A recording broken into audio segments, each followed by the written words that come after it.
Sonja, u prezentova pak që kur ishim në kuzhinë, gjithashtu ju kujtova se sot është dita për të patur në studio nutricionistin e Institutit Kulinar në Ranzi edhe të ftuarin në përjavshëm të Vila 24, ndaj Alken Truko tashmë është me mua në studio. Faleminderit që je këtu, mirëmëngjes edhe për sot. E përmenda pak më herët në fakt edhe për të kujtuar edhe publikun që është një moment interesant për të folur pikërisht për muajin e agjerimit dhe të falenderoj që ke zgjedhur këtë temë kaq aktuale dhe që ka një interes të madh. Patjetër, është ajo çfarë në Ranzi gjithmonë ofron, pra gama e madhe produkteve, qoftë për individ që duan të ndjekin dieta specifike apo dieta rigoroze apo kanë problematika shëndetësore, por nuk përjashton as le të themi rituale të ndryshme, siç është edhe argjerimi. Argjerimi në fakt është një nga ritualet apo praktikat më të vjetra të botës, por sot edhe më tepër vlen që të studiohet nga ana shkencore. Dhe ne vetë si njerëz nuk kemi më të njëjtë siç kemi qenë 100 vite më përpara. Kemi shumë problematika të ndryshme shëndetësore si inflamacion kronik, kemi lodhje më të tepër, kemi mungesë gjumi, kemi disbalanca hormonale e kështu me radhë. Dhe argjerimi në vetvete është thjesht një stres kronik, le të themi, por që nëse menaxhohet mirë, atëherë kthehet në forcë. Nëse nuk menaxhohet mirë, kthehet në lodhje. Dhe zakonisht gjatë periudhës së argjerimit, pra është kjo koha që nuk konsumohet gjatë orarit të ditës, por konsumohet gjatë orarit të natës, trupi detyrimisht kalon disa faza. Pra kalon një ndryshim metabolik ku indeksi glicemik në gjakun ton ulet, kemi një gjendje metabolike paksa më të qetë, konsumimi kalorive reduktohet, disa qeliza kalojnë në faza apoptoze, që është le të themi konsumimi i qelizave të dëmshme të trupit ton, pra një lloj si vetë ngrënie në thonjza, në mënyrë për të bërë një pastrim. Dhe ndonjëherë këto shkaktojnë edhe dhimbje koke, konstipacion, diare, sepse manifestohet në mënyra të ndryshme, duke qenë se edhe stili jonë i jetesës tashmë ka ndryshuar dhe nuk është më i njëjtë, sepse konsumojmë edhe produkte nga më të ndryshme ushqimore. Dhe ndonjëherë kësaj i vihet pikërisht faji i argjerimit, por nuk është ky problemi. Problemi qëndron pikërisht tek ajo çfarë ne konsumojmë dhe prandaj ne Ranzi sjell alternativa të ndryshme, sepse gjatë periudhës së argjerimit është shumë e rëndësishme në fakt sidomos periudha kur fillon dhe e hap. Pra periudha e pasdites kur konsumon vaktin e parë. Ke qëndruar për një kohë shumë të gjatë pa konsumuar ushqim dhe ndonjëherë tendenca është për të konsumuar vakte të rënda. Okej, ndaj edhe kjo ka ato filozofitë e veta që edhe do me thë sipas fesë niset patjetër me pak ujë, me hurmat e arabisë e tjerë. Po ndërkohë ti çfarë na rekomandon? Atëherë, detyrimisht është ajo çfarë përmendë, hurmat e arabisë janë pikërisht ai produkti, duke marrë të konsiderat që janë dhe të ëmbla dhe duke menduar që gjatë këtij harku kohor ku ne qëndrojmë pa konsumuar ushqim, nivelet e sheqerit në gjakun ton janë reduktuar, kanë rënë. Trupi, le të themi, po mësohet me atë kalorazh që ne nuk po ja japim, pra ka kaluar në një konsumim më të ulët të kalorive, dhe nëse ne konsumojmë shumë vakte të rënda, atëherë do ketë shumë të vështirë për ta tretur. Kështu që idealja do ishte hurmat e arabisë, të cilat kanë sheqer, pa diskutim që kanë sheqer, por e kemi përmendur që asgjë nuk është armik për ne, dhe është varet thjesht nga mënyra se si ne e përdorim, sa e konsumojmë dhe shpeshtësia dhe cilësia që konsumojmë. Për cilësinë në Ranzi ka të garantuar. Për mënyrën e konsumimit, është shumë e rëndësishme të konsumojmë diçka të ëmbël dhe sidomos hurmat e arabisë që e japin atë fraksionin e ëmbël, duke qenë se kanë glukozë, që është një sheqer shumë i thjeshtë që arrin të depërtojë dhe të përthithet shumë lehtë nga le të themi qarkullimi i ynë i gjakut dhe nga qelizat tona, por përmbajnë dhe fruktozë, që është një sheqer i cili përthithet paksa më ngadalë duke dhënë dhe atë ndjesinë e ngopjes, por nga ana tjetër nuk përmban vetëm sheqer, sepse sheqeri na duhet për të rivitalizuar trupin ton, por përmban edhe sasi shumë të konsiderueshme të fibrave. Fibrat janë pikërisht ato të cilat e ngadalsojnë këtë përthithjen e sheqerit në gjak, duke na mbajtur edhe më të ngopur. Dhe të gjithë besoj mund ta kenë provuar në gjatë fazës së argjerimit, që thjesht mund të pinë ujë, mund të hanë 2 hurma dhe të thjesht ajo dëshira që ke 8 orë që e mendon që më hahet bukë, thjesht zhduket menjëherë. Dhe prandaj hurmat janë një alternativë shumë e mirë për të konsumuar. Madje përmbajnë edhe nivele të larta të magnezit dhe të kaliumit, që problematik gjatë mungesës së hidratimit dhe gjatë kohës së argjerimit është edhe hidratimi me ujë, por hidratimi njëkohësisht na sjell edhe elektrolit, kështu që ne kemi edhe mangësi elektrolitë gjatë kësaj faze. Dhe hurmat janë shumë të pasura me kalium, që është një nga elementet më të rëndësishëm për pompën natrium-kalium që ndodhet në qarkullimin e gjakut tonë, e cila është përgjegjëse dhe për hidratimin e qelizave tona.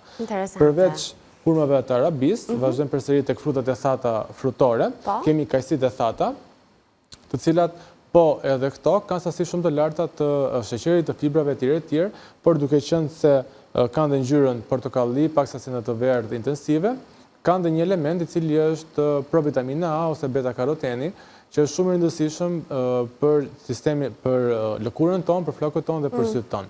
Kështu që përveç se marrim këto nivelet e energjisë, por në ana tjetër përfitojmë edhe marrim dhe pak të beta-karoteni, që është shumë rëndësishëm.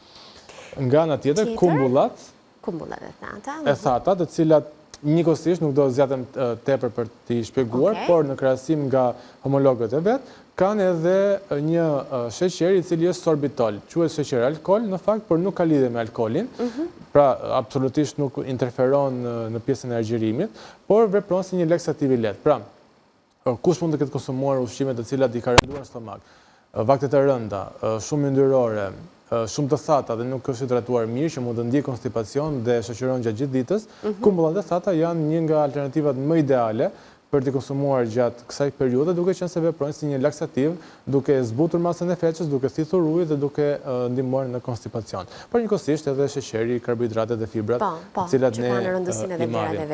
Neranzi nuk ofron vetëm këto formatet të këtyre frutave të thata, janë dhe opsione të ndryshme, të cilat është pikërisht pistili i kajsisë. Pa, më të marrësh. Se shefi kam këta. Se janë sa tradit, aqe dhe të shishme, aqe dhe të këndshme kërëshe, pa? Në fakt, para disa viteve, unë nuk i njeh se çfarë ishin.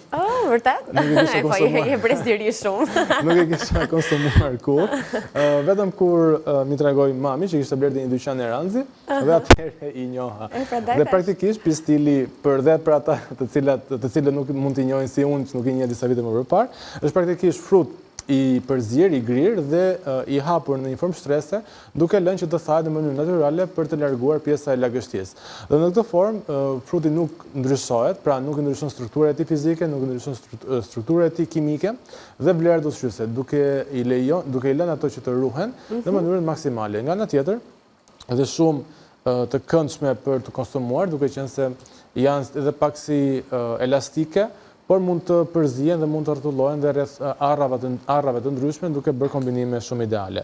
Dhe njëkohësisht për vlerat ushqyese, kajsia dhe kumbullat, të cilat dhe folëm për paketimet siç ishin në formën e frutave të thata.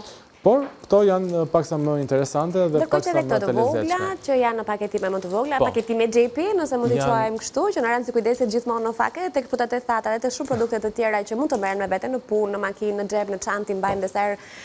Kjo për te i temës, se në rastin e agjerimit nuk kemi nevojë të mbajmë gjë me vete, se do respektojmë orare, tryezën dhe atë procesin. Por nuk i dihet se mund të jemi me makinë kur na kap orar. Në fakt, po, e vërtetë. Kështu që mund ta mbajmë drejt.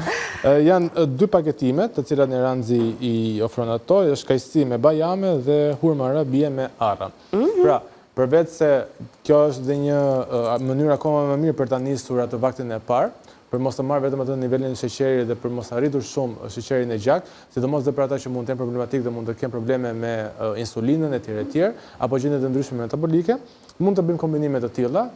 Janë të gatshme Neranzi i sjell, të cilat ofrojnë edhe arror brenda. Arrorët, pa diskutim që ofrojnë një fraksion yndyror, por raporti i përzierjes së këtyre arrorëve me hurmat në brendësi është ai i duhuri në mënyrë të tillë që gjatë konsumimit të tyre, balanca e vlerave ushqyese të jetë e dur. Pra fibrat të jenë në nivelin e dur, yndyrnat të jenë në nivelin e dur, vitaminat gjithashtu edhe ëmbëlsia. Kështu që është një nga alternativat më të mira në fakt dhe unë do preferoja gjithmonë të konsumoja paketime të tilla në krahasim vetëm me frutin e thatë në gjendje natyrale siç është. Kjo është preferencë më pas, por gjithashtu është shumë edhe më shëndetshme. Këto janë mollë që unë kam afër? Po.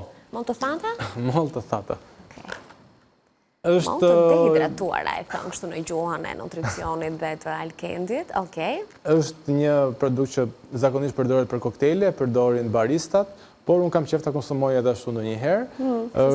Nuk para konsumohet, duket pak se e çuditshme, por pra nuk është në praktikën tonë të përditshme që të shohësh njerëz duke ngrënë mollë të thatë. Zakonisht preferohet molla e freskët, por dhe molla e thatë është një zgjidhje shumë e mirë në këto raste, duke na lejuar që kur e konsumojmë dhe kur hidratohemi, të zjerohet në stomak, të thithë ato lëngjët gastrike, sepse gjatë kohës të orarit të gjatë që ne nuk kemi konsumuar ushqim, stomaku jonë vazhdon prodhon lëngjë gastrike, vazhdon prodhon acid mund të kemi diskomfort dhe molla është një alternativë shumë e mirë sepse në stomakun tonë ajo fillon të zgjerohet, si sa të gjitha ato lëngjet, por ka edhe pektinën që është ajo fibra që ndodhet në lëkurën e mollës që edhe gjysat apo mamat tona mund të kenë bërë çelinj për ta trashur. Por njëkohësisht shumë e mirë dhe për zorën e trash.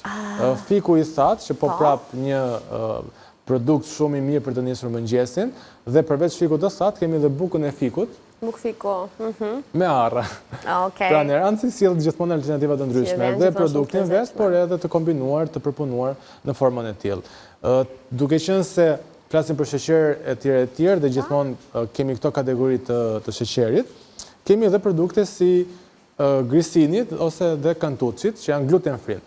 Pra, jo vetëm argjerojmë edhe konsumojmë një produkt që mund të na thithë ato lëngjet e stomakut, por dhe për ata që i ndihen paksa të përjashtuar nga konsumimi i produkteve të zakonshme që përbëjnë gluten, siç janë individët me celiaki apo intolerantë ndaj glutenit, në Ranxhi ka një zgjidhje dhe sjell produkte gluten free, që është linja totale e Dr. Sharit, madje mund bëjmë një emision të tërë vetëm për linjën e Dr. Sharit, por grisinit dhe kantucit janë mjaft neutrale dhe mjaft të afta për të thithur lëngjet gastrike. Gjithashtu nëse do duam një gjë të ëmbël apo diçka për të konsumuar janë krepat. Krepat janë të ngrira dhe e veçanta e këtyre, asnjëherë në shtëpi, është madje unë vetë kam provuar edhe tentuar disa herë, asnjëherë nuk mundet që të bësh sasinë dhe gramaturat e duhura të krepave. Industria detyrimisht ka recetat e duhura dhe format e duhura, por dhe standardin e duhur, kështu që isha duke dhe i lexuar në fakt për kalori se sa kalori ishte një krep dhe ishte rreth 76 kalori. Ashtu.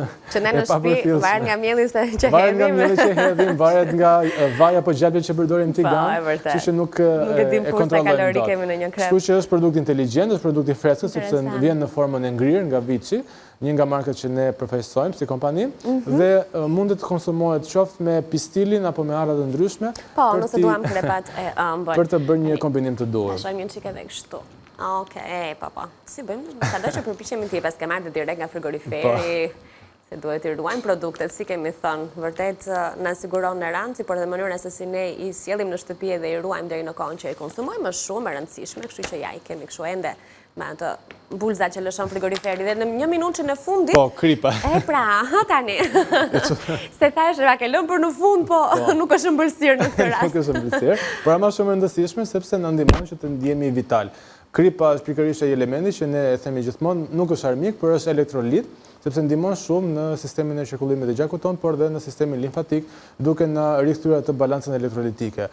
Në momentin e konsumimit të gotës së parë të ujit, unë shpesh për veten time e praktikoj si një rutinë ditore, shtoj vetëm 2-3 herë të rrotullimit të këtij mulliri për të rikthyer atë balancën elektrolitike. Pra, jo gjithmonë kripa është një armik. Kripa është armik në momentin kur ne shtojmë atë në çdo gatim të mundshëm ditor që ne realizojmë. Plus që edhe tek Rancë kemi ato variantet e kriprave nga kripa e Himalajeve, ajo në ngjyrën rozë të bukur. Po, krip me aroma, krip me erza, me piper, me ngjyra, me blutë erë. A është një gamë e gjerë që duhet zbuluar duke vizituar dyqanet në Rancë. Ne kaq kemi mundësi të sjellim në studio, por gjithmonë me shumë vlerë informacionet që na sjell dhe të falenderoj shumë. Është kënaqësi si gjithmonë. Kënaqësia ime. Tani kemi publicitet, Vila vazhdon.